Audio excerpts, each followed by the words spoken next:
Just imagine एक ऐसी magical दुनिया जहां इंसानों के साथ साथ खतरनाक क्रिएचर्स और बहुत ही अनोखे जानवर रहा करते थे। इस कहानी की शुरुआत में हमें बिल्बो बिगिंस नाम का एक लेखक दिखाया जाता है जो उसके साथ हुए पास्ट एक्सपीरियंस के बारे में एक बुक लिख रहा था। दरअसल बिल्बो बिगिंस अपने भतीजे फ्रूडो को ये बुक देना चाहता है, इसीलिए वो दिन रात किताब पर काम कर रहा था। अब यहाँ से पूरा सीन कई 100 साल पहले चला जाता है जहाँ एक बहुत ही अनोखी दुनिया मौजूद थी।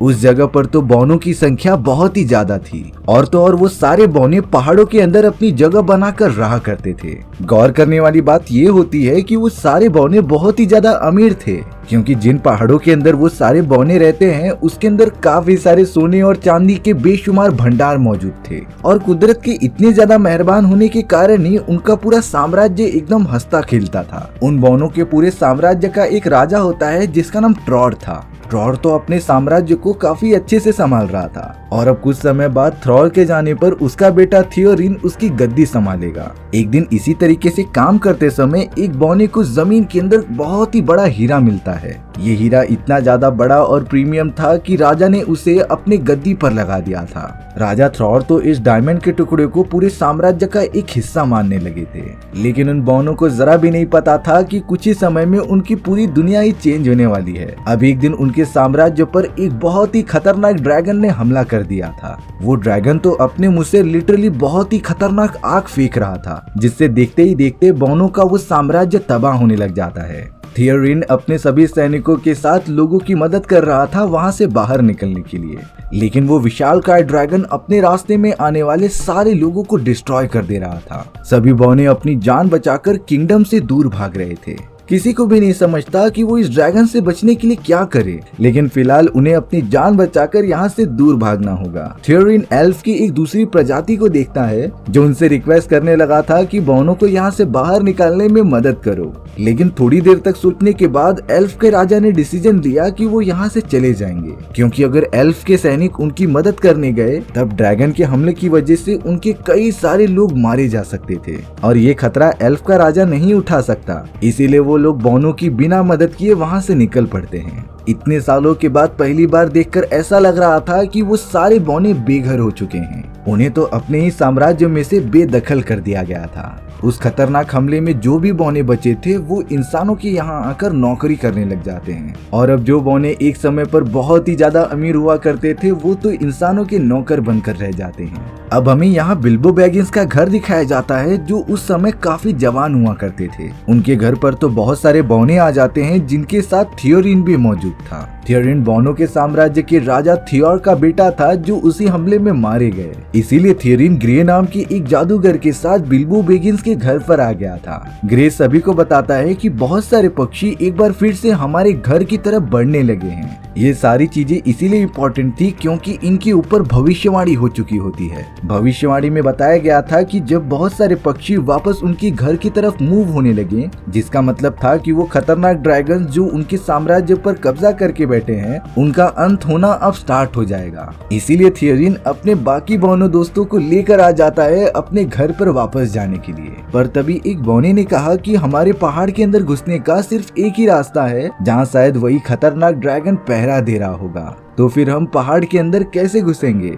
ग्रे इस सवाल का जवाब देने से पहले सभी को ये भी बताता है कि हमारे सोने और चांदी के बेशुमार भंडार को हासिल करने के लिए और भी लोग वहाँ पर आना चाहते हैं, इसीलिए हमें जल्द से जल्द खोए हुए साम्राज्य को अपने मुट्ठी में करना होगा। और अब अगले मोमेंट में ग्रे ने एक अनोखी चाबी निकाल ली जो कुछ टाइम पहले थियोरिन के फादर ने दी थी। दरअसल थियोरिन के फादर ने पहाड़ बनाने से पहले उसके अंदर एक खुफिया रास्ता भी बनवाया था जिसे कि सिर्फ वही जानते थे, यानी कि उस खुफिया दरवाजे की मदद से वो सारे लोग पहाड़ के अंदर जा सकते थे। लेकिन चीजें इतनी भी सिंपल नहीं होती।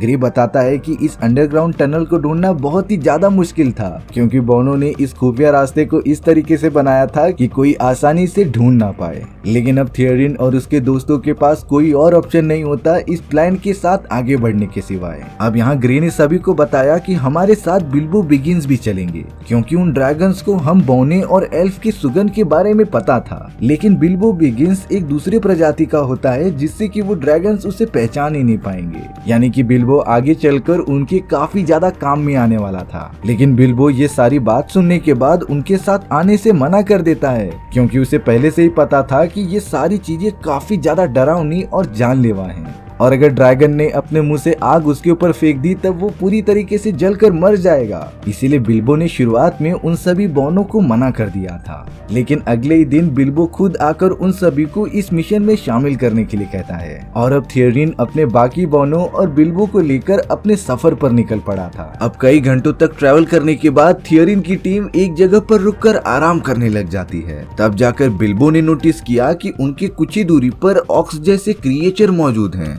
ग्रे ने जब ये बात सुनी तब उसने बिल्बो को सारी सच्चाई बताई कि कुछ समय पहले जब ड्रैगन ने हमारे साम्राज्य पर हमला कर दिया था, तब बौनों के राजा ट्रॉर ने अपने प्राचीन शहर लेने की कोशिश की थी, पर अब उस जगह को फॉक्स जैसे खतरनाक क्रिएचर भी हासिल करना चाहते थे। उन फॉक्स के लीडर का नाम एजॉर्क था, जो बहुत ही खतरनाक होता है। उसने तो राजा के साथ लड़ाई के दौरान उनका सर काटकर मार दिया था, जिससे कि एजॉर्क की सेना को और ज्यादा मोटिवेशन मिला आगे बढ़ने का। पर अब अपने फादर की इस तरीके से मौत देखकर थियरिन काफी गुस्सा हो जाता है। वो तो डायरेक्टली एजॉर्क से लड़ाई करने चला गया था और उसके ऊपर लगातार वार कर रहा था। थियरिन ने तो गुस्से में आकर एजॉर्क का एक हाथ ही काट दिया होता है, जिससे कि एजॉर्क और बाकी फॉक्स क्रिएचर को पता चला कि इंसान कमजोर नहीं होते। एजॉर्क और फॉक्स की पूरी सेना तुरंत ही वहाँ से चले जाते हैं, लेकिन थियरिन की आधे से भी ज्यादा सेना खत्म हो चुकी थी, जिससे कि उसे काफी ज्यादा नुकसान हुआ। और अब थियरिन बाकी बचे हुए बौनों के साथ निकल पड़ा अपने साम्राज्य को हासिल करने के लिए।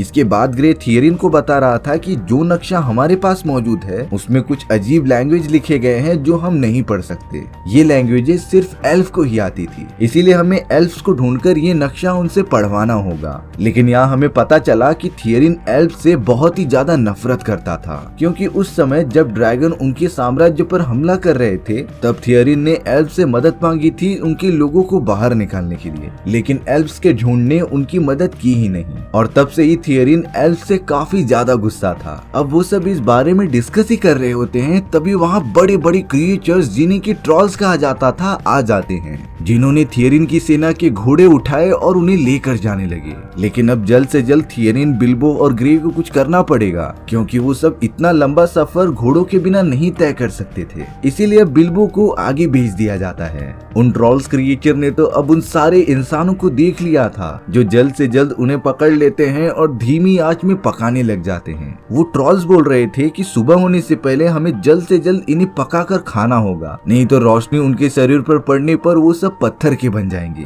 बिल्बो ये बात सुन लेता है, इसीलिए वो उनके सामने आकर कुछ बातें करने लगा था। दरअसल बिल्बो उनका ध्यान भटकाने की कोशिश करता है ताकि टाइम पास हो और सूर्य की रोशनी उनके ऊपर पड़ने लगे। बिल्बो तो जानबूझकर उनसे अलग अलग टाइप की बातें करने लगता है ताकि उनका टाइम वेस्ट हो और सुबह हो जाए। थोड़ी देर में ही वहाँ पर तो रोशनी आ जाती है, और अब तो ग्रे ने अपनी छड़ी की मदद से वो बड़ा पत्थर भी तोड़ दिया था जिसके पीछे वो क्रिएचर छुपे हुए थे। उनके शरीर पर सूर्य की किरणें पड़ते ही वो सारे क्रिएचर्स पत्थर बन जाते हैं, यानी कि थियरिन, बिल्बो और बाकी बौने बाल बाल बच गए थे। वो सब तो बिल्बो की इस चतुराई के लिए उसे काफी ज्यादा शाबाशी देते रहते हैं। जिसके बाद वो सब अपने अपने घोड़ों को लेकर निकल पड़े थे अपने सफर की तरफ। अब रास्ते में ग्रे को अपना एक पुराना साथी ब्राउन जादूगर मिल गया था, जो ग्रे को पास ही में मौजूद एक ग्रीन लैंड के बारे में बता रहा होता है, जो पूरी तरीके से तबाह हो चुका है। वहाँ पर पता नहीं सारे पेड़ पौधे उगना बंद हो चुके थे। यही बात पता करने के लिए जब कुछ समय पहले ब्राउन वहाँ के एक महल में गया, तब उसे वहाँ एक आईने की तरह आत्मा दिखाई दी थी।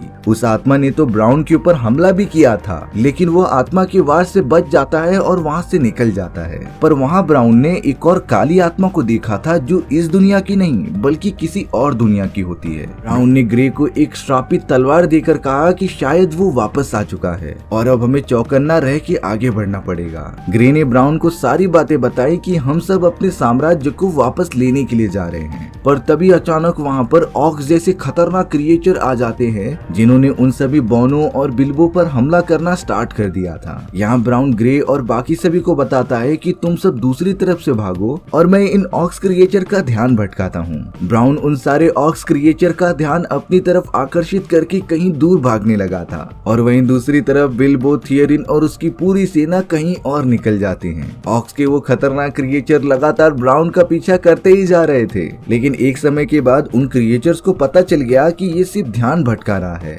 इसीलिए अब उनमें से कुछ क्रिएचर्स थियरिन और बाकी बॉनो पर हमला करने के लिए चले गए थे। पर लकीली थियरिन की पूरी सेना भागते भागते एक सक्रिय वाले इलाके में पहुंच जाती है जो अंदर से एक गुफा जैसी लग रही थी। थियरिन और उसके बाकी साथी उस गुफा में तो चले गए थे, लेकिन अब उन ऑक्स क्रिएचर्स पर एल्फ्स ने हमला कर दिया होता है जो ये ट्राई कर रहे थे कि वो सब थियरिन और बाकी लोगों को चोट न पहुंचाएं। अब गुफा के अंदर चलते चलते वो सब पहुंच जाते हैं एल्फ्स की दुनिया में। बिल्बो का तो एक सपना था कि वो एल्फ्स की दुनिया में एक बार अपनी जिंदगी में जरूर जाए और अब शायद उसका सपना पूरा भी होने वाला था। ग्रे ने थियरिन को बताया कि ये अच्छा मौका है हमें एल्फ्स के राजा से मिलने का, जिनसे कि हम वो नक्शा पढ़वा सकते थे। लेकिन थियरिन वहां जाने से मना कर रहा था क्योंकि उस समय जब उन्हें सबसे ज्यादा जरूरत थी तब एल्फ्स ने उनकी मदद नहीं की। लेकिन ग्रे के बहुत ज्यादा समझाने के बाद वो सब एल्फ्स के साम्राज्य में चले जाते हैं। ग्रे और थियरिन सबसे पहले एल्फ्स के राजा से मिल रहे थे जो सबसे पहले उन्हें सारे कंडीशंस और सिचुएशन के बारे में बताते हैं। और अब ग्रे ने थियरिन को वो नक्शा देने के लिए कहा जिससे कि वो एल्फ के राजा पढ़ेंगे। थियरिन का मुंह देखकर लग रहा था कि वो ऐसा बिल्कुल भी नहीं करना चाहता, लेकिन ग्रे के समझाने पर वो नक्शा दे देता है। अब थोड़ी देर तक एल्फ के राजा उस नक्शे को पढ़ते जा रहे थे, तब जाकर उन्हें सारी बातें समझ में आ जाती हैं कि महल के अंदर घुसने का खुफिया रास्ता कहाँ पर है। एल्फ के राजा ने बताया कि वो दिन ट्यूरिंग का समय होगा जब पतझड़ पूरी तरीके से खत्म होने आ गई होगी और अगले दिन सर्दी की सुबह होगी। उस समय तुम्हें वो खुफिया दरवाजा दिखाई देगा जिसे कि तुम चाबी से ऑन करके अंदर जा सकते हो। लेकिन साथ ही साथ एल्फ के राजा ने ग्रे को एडवाइस दी कि तुम सब वहाँ पर जाओ ही मत, क्योंकि तुम्हारे ही जैसे बहुत सारे खतरनाक क्रिएचर्स भी उस जगह की तलाश में हैं, जिससे कि तुम्हारे लोगों की जान खतरे में पड़ सकती थी। इसके बाद ग्रे एल्फ साम्राज्य में रहने वाले व्हाइट जादूगर से मिलने चला गया था। व्हाइट जादूगर और एल्फ के राजा ग्रे को बता रहे थे कि तुम सभी को अपने साम्राज्य के अंदर नहीं जाना चाहिए, क्योंकि वो ड्रैगन पिछले कई सालों से सो रहा है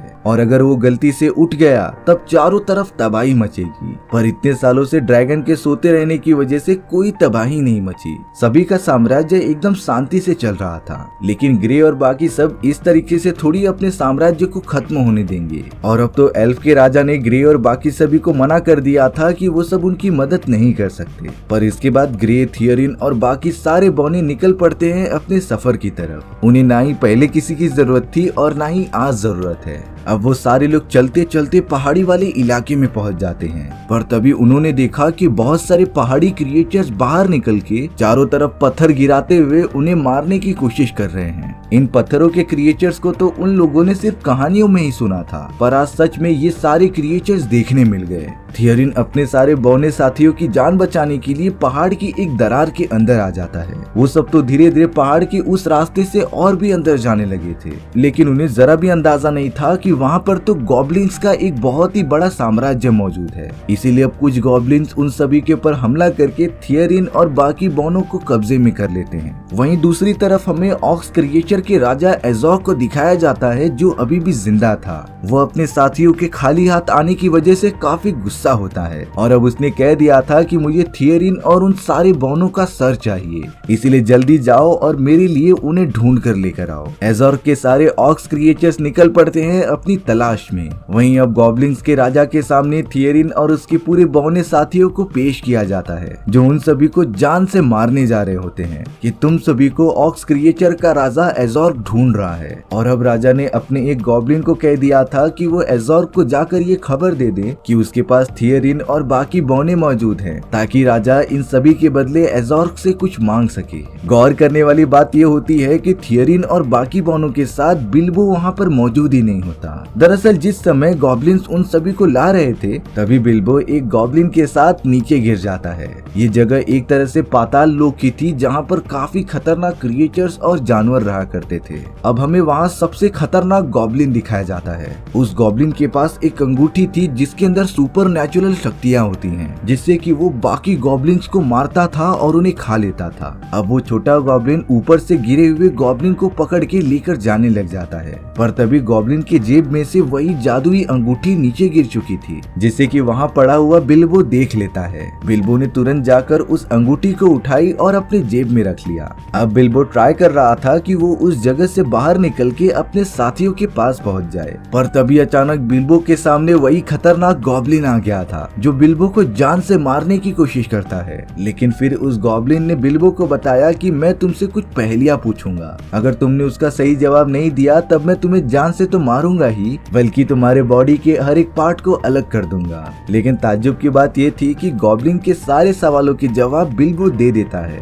पर अब बिल्बो ने उस गॉब्लिन से पूछा कि तुम बताओ मेरी जेब में क्या मौजूद है। यहाँ गॉब्लिन को समझ में ही नहीं आता कि ये किस टाइप का क्वेश्चन है, पर गॉब्लिन बता ही नहीं पाता कि बिल्बो की जेब में है क्या। तब जाकर उसे रियलाइज हुआ कि उसकी अंगूठी कहीं पर गुम हो चुकी है और शायद से बिल्बो ने ही वो अंगूठी चुराई है। वो गॉब्लिन लगातार बिल्बो से अपनी अंगूठी लेने के लिए उस पर हमला करता है और अब अचानक बिल्बो के हाथ से वो अंगूठी छूट चुकी थी, जिससे कि जब बिल्बो पकड़ने गया तब वो अंगूठी डायरेक्टली उसके अंगुली में चली जाती है। और ताज्जुब की बात ये थी कि अगले ही मोमेंट में बिल्बो इनविजिबल हो गया था, यानी कि इस अनोखी अंगूठी की मदद से गायब हुआ जा सकता है। इसी वजह से वो गॉब्लिन बिल्बो को ढूंढ ही नहीं पा रहा था। अब यहाँ उन गॉब्लिन्स की सेना के पास ग्रे आ जाता है, जिसने कि बहुत ही कम समय में गॉब्लिन के उस बड़े से राजा को जान से मार दिया था। गॉब्लिन और थियरिन की सेना में एक घमासान लड़ाई चालू हो जाती है। थियरिन के लोग एक अच्छा मौका देखकर तुरंत ही वहाँ से भाग रहे थे और वहीं बिल्बो जो कि इनविजिबल हो चुका था वो उस गॉब्लिन के सामने से निकल जाता है। कुछ ही देर में बिल्बो भी अपने बाकी साथियों के पास पहुँच गया था। सारे बौने भागते हुए खुले इलाके में पहुँच जाते हैं, लेकिन अब वहाँ देखते ही देखते उज़ैर्क अपनी पूरी सेना के साथ बड़ी बड़ी भीड़ियों के ऊपर आ गया था, जिसने तुरंत ही आदेश दे दिया होता है कि वो सारे बौनों को जान से मार दे। थियरिन अपने सारे बौनों को तेजी से भागने के लिए कहता है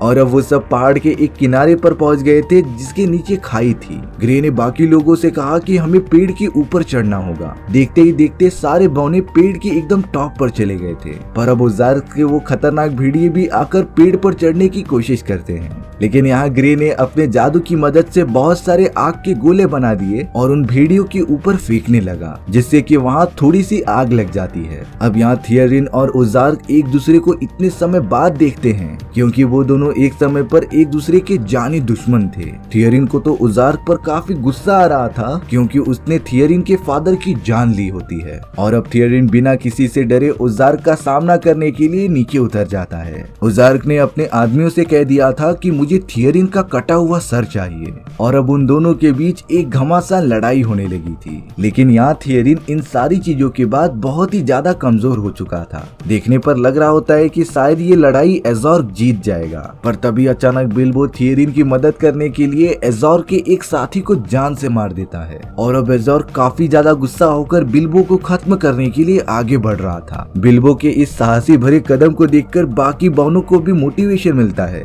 और वो सब भी पेड़ से नीचे उतरकर एज़ोर्क की पूरी सेना पर हमला करने लग गए थे। अब देखते ही देखते उस जगह पर पता नहीं कैसे बहुत ही बड़े बड़े ईगल आ गए थे। उन ईगल्स ने तो एज़ोर्क और बाकी क्रिएचर्स को पूरी तरीके से मार के खत्म कर दिया था। साथ ही साथ वो ईगल सारे बौनों, थियरिन, बिल्बो और सभी को लेकर अपने साथ उड़ने लग जाते हैं। दरअसल इन ईगल्स को एल्फ की राजकुमारी ने भेजा था क्योंकि उसे ग्रे की बातों पर शुरुआत से ही भरोसा था। भले ही वो ड्रैगन साम्राज्य में अभी तक सो रहे हों, लेकिन किसी न किसी दिन उनकी नींद तो खुलेगी ही और जब उनकी नींद खुलेगी तब वो चारों तरफ तबाही मचाने लगेंगे। इसीलिए उन ड्रैगन्स को खत्म करना जरूरी था। यहाँ वो सारे ईगल्स उन सभी को एक सेफ जगह पर छोड़ देते हैं और अब ठीक उनके सामने वो बड़ा सा पहाड़ मौजूद था जिसके अंदर उन बौनों का साम्राज्य होता है और इस वक्त वहाँ बहुत ही खतरनाक ड्रैगन्स उन सभी का इंतजार कर रहे थे।